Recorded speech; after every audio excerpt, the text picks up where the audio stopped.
I want to thank you, Cheri, for coming along to join me in the podcast today and for having this conversation with me. And I'm really excited to have this conversation with you because even though you and I haven't known each other for very long, you meet people on your journey sometimes who you just resonate with. And I feel like you are one of those people who I get, and I think that you get me, and I feel that. And so having this conversation with you is a way of me being able to learn a little bit more about you, because you've kindly invited me to join in with your podcast, Satday Soup for the Sistas Soul, which I've really enjoyed coming along to and being a part of. And I think one of the things that I noticed from being on the podcast with you is that I wanted to interview you and know more about you and ask you some questions about your understanding of life and how you see the world and how you understand yourself and life and being free to express yourself. And so it made sense for me to invite you to be a guest here so that I could interview you and ask you those questions. Lovely. And so I kind of just want to start off by asking how you came to explore spirituality for yourself. What is it that attracted you to wanting to learn more about life and who you are? It's a good question, isn't it? It's a good one to start with.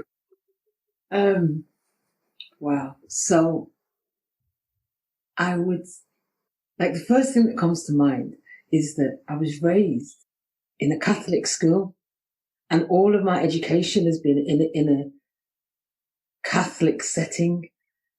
So the idea that there's some force greater than people in the world is just as it is. Like, it just becomes a fact in your reality. And so there was that. That was the beginning of it. But I think that as the rules and regulations of religion, fall away and have fallen away, like, mainly because I've been through some stuff, that kind of made me curious about, well, what else is going on? There's clearly something else going on here. Like, so I used to do poetry, spoken word, and I used to begin my set with this short rhyme that said, "Life's lessons amaze me. God's grace has saved me more than once. Every breath bears testimony. The footprint of something greater than me undeniably exists." And then I would begin my set. And like, that was the truth of my story. Like, anybody could say, oh, they're atheists, they don't believe in God or what have you. But my experience is that there is some force at work in the world that's greater than me. And mostly I'm best to just get out of the way. Because when I look back, like, even the things that I thought were my decision, even the things that I thought were disastrous or were the worst possible thing that could have happened, actually, without those things happening, another whole set of wonderful circumstances and conditions would never have arisen. And yeah, so I guess that's when I absolutely knew, it's when I absolutely knew, what, something else is at play here. Yeah. And you might have heard me tell the story of, I used to be addicted to crack cocaine and heroin, and I ended up in prison on quite a long sentence. And on the Easter Sunday of 1998, I was coming out onto this exercise space, and I took a few steps forward and looked in one direction, and it was like my mind shut down a tunnel, and it was like what I knew was like that was all of the past. And then I've stepped and looked in the other direction. It's like I've gone down and it's like that's all of the future. And all I knew was that, I've always been here and I'll always be here. Like something of me was eternal, like absolutely always was here, always will be here. Now, in the setting that I was in, that was huge because, you know, you speak about yourself in the past tense, you know, it seems like what was good in your life is behind you and nothing good's going to happen again because now you've got this conviction and this long time in custody and, you know, life is kind of finished, or at least that's how it looked. But this sense of eternity, some small part of me that was eternal was like, it felt like a little pea inside a massive shell. And I can remember going back to the cell thinking, wow, if that's all I have, that little bit of light, that one pea of light, if that's all that there is, that's enough. That is enough for me to start with and to keep looking at it. It was like I kept looking at it like, what is that? You know, and that kind of fostered my curiosity. And I haven't forgotten that. I haven't lost that. Although today it feels like that's the bigger part of me, and you know, the other stuff is smaller. That's what it feels like now. It sounds like you had an insight into the infinite nature of life beyond who we are as individuals. And I've had conversations with a few people who are passionate about this exploring of spirituality and of understanding life. And one of the common themes that I've found in a lot of those conversations is that there are moments in our individual experiences where we just recognize it. And like you say, it's just, what is that? I'm seeing something, a light. I don't know what it is, but what is that? You know, it's definitely just, for me, how I understand that is that it's an acknowledgement of the infinite nature of life and how it can become a focal point for us in being able to move forward. And for me, that is the source of my understanding of freedom, is the recognition of that speck of just infinite nature, that no matter what is happening within my mind, my circumstances, or my experiences, that is always present, infinite potential. No matter what is happening, there's always that potential for things to change and to be different. Yes. So I love that, what you've shared, and your experiences have offered an insight into which I think can completely change the outcome of anybody's life, regardless of the trajectory that they are on. And it's wonderful that you've been able to have that insight into yourself and have used your experiences and your experience and understanding to create a life for yourself that you're happy in. I find that inspiring. I find that really inspiring. I'm grateful to you for sharing that story with me. Thank you. And so you're in the process of developing what looked to me to be incredible ideas. So you've got the Satday Soup for the Sistas Soul podcast. Yes. You've also got a coaching business called Inner Space that I adore seeing the posts that you share and the prompts and the inquiries. I'd love to know a little bit more about what's inspired those projects into being for you and what inspires you to continue working on them. I love your questions. So, wow, you ask good questions. Good. So Inner Space came about. I had been there's a lovely guy from Birmingham called Michael Behan, and he started this group meeting called Just a Thought, Jack Club. And I'd been along to one of his meetings. It's kind of 3 principles based, mind, consciousness, thought. And I'd gone along and I was just listening, and I noticed that it was like I was sitting down, and it was like I was in my mind on this beautiful chair, and there was a blazing fire. I was like, wow, this space inside is so nice and comfortable. And really, the more that I looked into that space, just the brighter it was.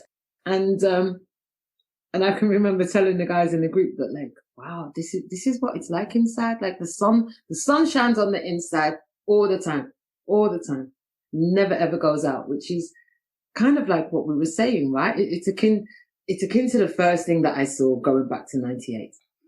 And so it looked to me that everything and nothing is in that inner space. Everything. And everything arises from and goes back to that. And so that's why the company is called Inner Space. Yeah. And then sometime later, and it really was sometime later, like it turns out that lots of people know that space within as that, the inner space. And I kind of had plays on words with it, like inner space travel is the next big thing, you know, that kind of, we're all kind of, we're not all, focused on this external kind of outer space and, you know, what's beyond. And it's like, wow, you've got a whole inner universe that you've not even paused to have a look at. It's like, have a look there because it's exciting. It's like phenomenal and rich. Yeah, so that's where inner space comes from. And just this year, towards the end of last year, the beginning of this year, I've been thinking about what is that? What is that about? Why have you made a company? Like, what is it that you're after doing? And what I'm after doing is being of service to assist people to discover that for themselves, that there is a light within them that doesn't go out. And I get that sounds a bit fluffy and a little bit woolly. And what I notice that people understand is that if they think they have to do things to get love, then they all recognize there's some contamination then in the process of doing. Whereas if they're coming from love, no contamination. You're just doing, and it's not an issue. That's the freedom, isn't it? Yeah. So how I described it to my friend is that we have to learn to speak love in as many different languages as possible. Yeah. And so I can say, you know, it's a vehicle to discover that you are love and that you are light. It's also a vehicle to discover that actually when we say that everything you desire, you already have, you're already equipped to create, then, you know, we move into, we're talking about the same thing, but a slightly different language. So it's a vehicle for that. So, I do one-to-one coaching, and I also do training for, you know, organizations and stuff. And yeah, so that's that. And then the podcast. So I had been speaking with, two gorgeous sisters, Janet Riney, Jackie Moses. You've probably come across them already. About, and it was almost a year ago. So it was the beginning of last year when I had this idea for Satday Soup for the Sistas Soul. And then it took almost all of the year for it to actually materialize. Well, I love Satday Soup, right? I really do. Oh, that's the thing. I love Satday Soup. I love it. I love red pea Satday Soup and I love chicken Satday Soup. And I love it because like it's nourishing, it's hearty, it's wholesome, feels good, tasty. And what I thought was that if the podcast is called Satday Soup for the Sistas Soul, there's a whole group of people who are going to know exactly what I'm talking about. And I was good with that. Yeah. So on the back of, oh, well, some people won't know what Satday Soup is. You know what? I don't care. Yeah. It's not for them. Yeah. If people are curious about what Satday Soup is, come find out. But actually to be so clear in the title who I'm speaking to, you know, or who I want to speak to. Yeah. And it is about that. It is about soothe, heal, inspire, nurture, elevate. It's the practice. It's the expression of, you know what, the light is inside you, let it out, you know? And like when you do that, like I see your work is, oh man, your creativity, your words is so beautiful. Soothing, healing, inspiring, nurturing, uplifting, elevating, isn't it? You know, you do Thank all. you. I think that's the vibe that we connect on. Yeah. You know, look at you because you know that you are that light and you carry it. And thank you, Cheri. And I think that one of the things that I want to say on the back of what you were saying about the Satday Soup for the Sistas Soul, and I love the cultural reference in it. And I think that's one of the reasons why I feel so at home in your company, because I understand Satday Soup.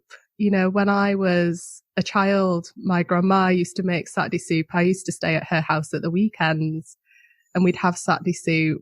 And so for me, personally, it raises just comforting, warm, nostalgic feelings. And what I wanted to say on that is, I think that it's as much to do with who you're speaking to as it is where you're speaking from. yeah. And I think what it beautifully communicates is who you are. And that's what's really beautiful about it. Yeah. That's lovely. Yeah.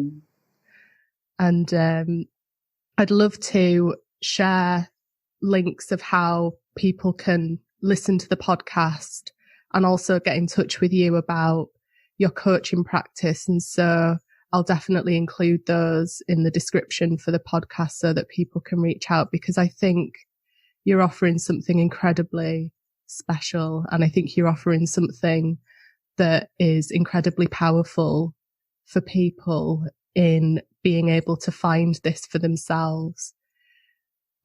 One of the things that I've found about the coaching industry is that it's much more effective when coaches come from a perspective of wanting to give people the tools to find the wisdom for themselves. I liken it to the saying, give a man a fish, he'll eat for a day. Teach him how to fish, he'll feed himself for life. Absolutely. And I think the coaching that you offer, or how it sounds to me, is that you're teaching people how to fish. You're teaching people how to find the things that they need to take care of themselves in life so they can feel fulfilled and cared for and nurtured and supported from within themselves. And so I'll definitely share some links for how people can get in touch with you to talk to you more about the work that you're doing and the beautiful light that you're uncovering and guiding people to uncover within themselves. I think after our conversation on I think it was the first conversation that we had, and maybe we were talking about something around, you know, what is the point of looking in this direction? Because oftentimes we're saying it's okay to feel funky, like your feelings don't need fixing. And that seems counter to a lot of the kind of personal development and self-help kind of industry. And, you know, it's counter to a lot of the messages that people are getting. We're saying guess what? It's all okay. You can paint with all the colours of the rainbow. And, you know,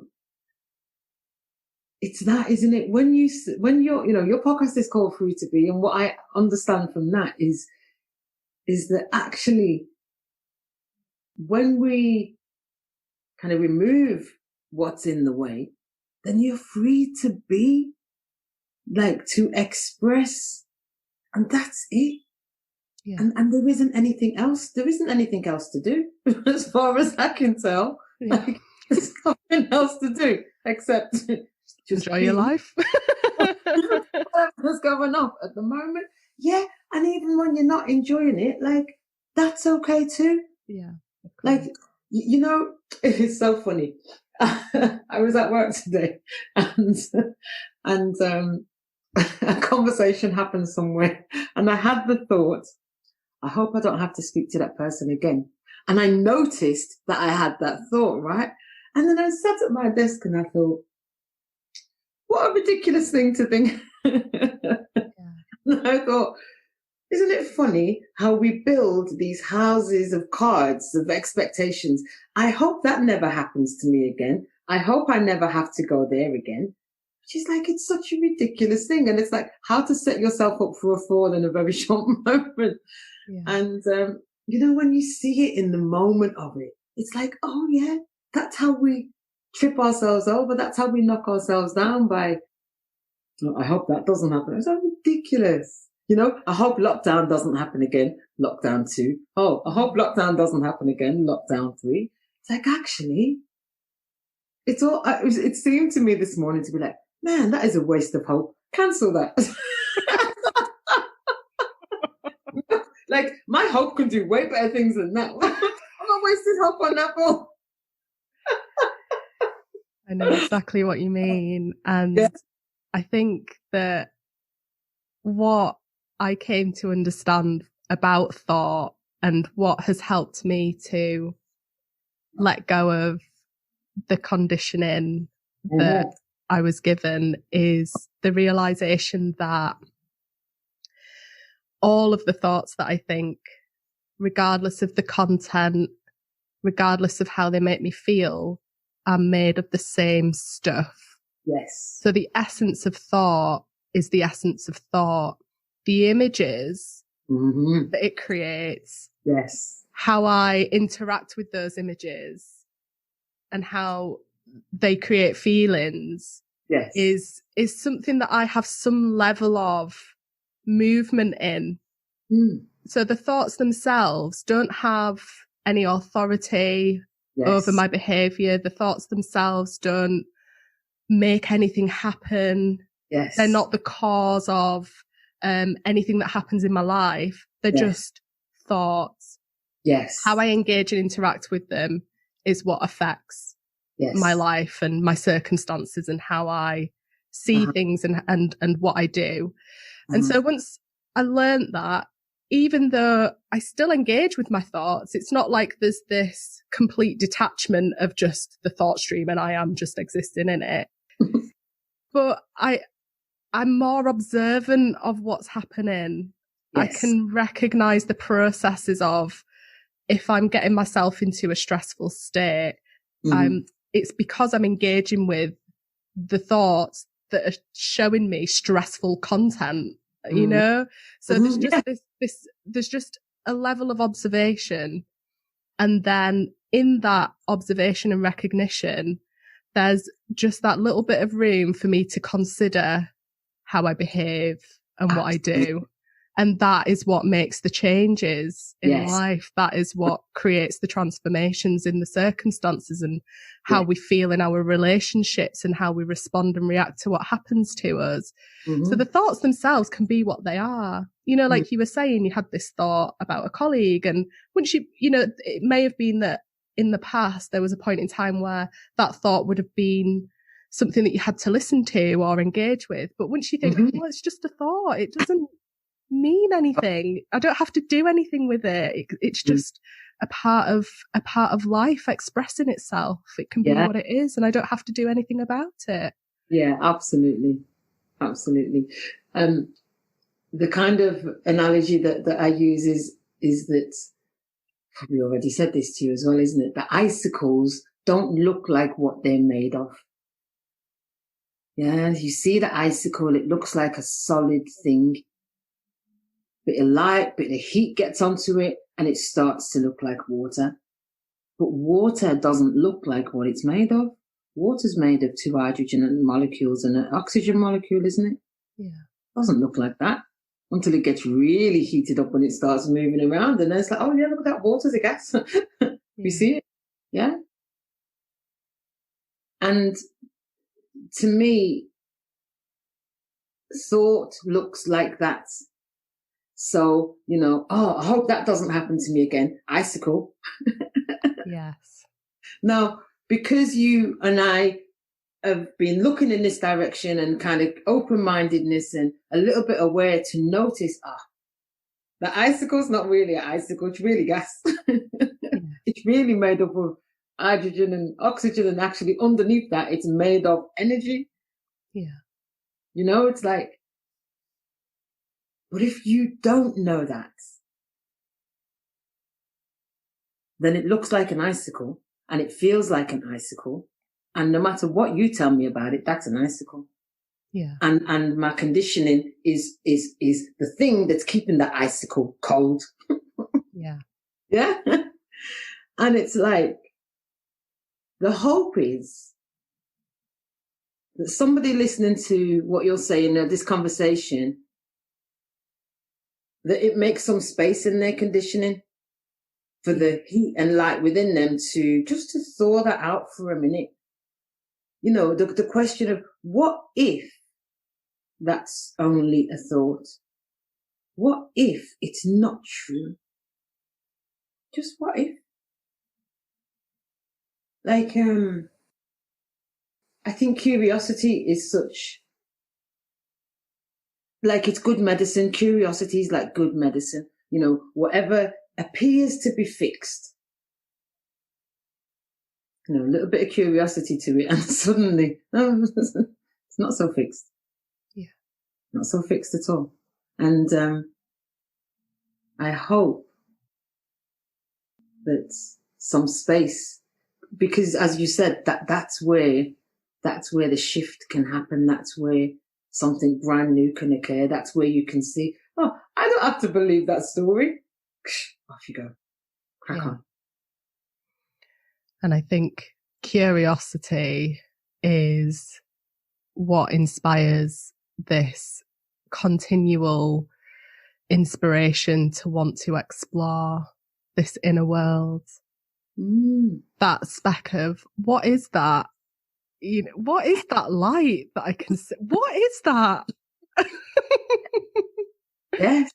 But yes, I think curiosity is a wonderful motivator and a wonderful way of being able to explore our inner world and thinking, yes, is there something different that I can do here? Do I have to follow through with this behaviour that my conditioning is telling me that I have to do? Absolutely. What happens if I don't? What happens if I do something different? What happens if I do something that I actually want to do? Or what if I do something that feels really good to me? What will happen then? And it's that curiosity, and then thinking, oh, well, nothing bad happened. The world didn't end because I said no to an invitation, or, life didn't collapse in on itself because I decided to spend another hour in bed. You almost become a scientist of your own experience. Yes. In just trying stuff out, seeing how it fits. Yes. Finding what fits for you as an individual, and then just owning that. It's one of the things that I used to teach in the recovery program was that experiment. Experiment, test it out and see what you get back, because there's a looseness, there's a lightness to that, isn't there? one of the things that happens for people who are kind of recovering from addiction is very often they get really, really intense about their recovery, and it becomes a really narrow focus. It becomes a little bit like another dark tunnel with a bit of light at the end that, I'll be better when I've got to the 12th step. When I've finished the 12 steps, then I'll be all right. And it's like, actually, what if you were already all right? What would you do? Well, I'd apply to college. Well, apply to college then. See what happens. Well, I might go, ask that girl, that guy out on a date. Well, go ahead and try that then. It's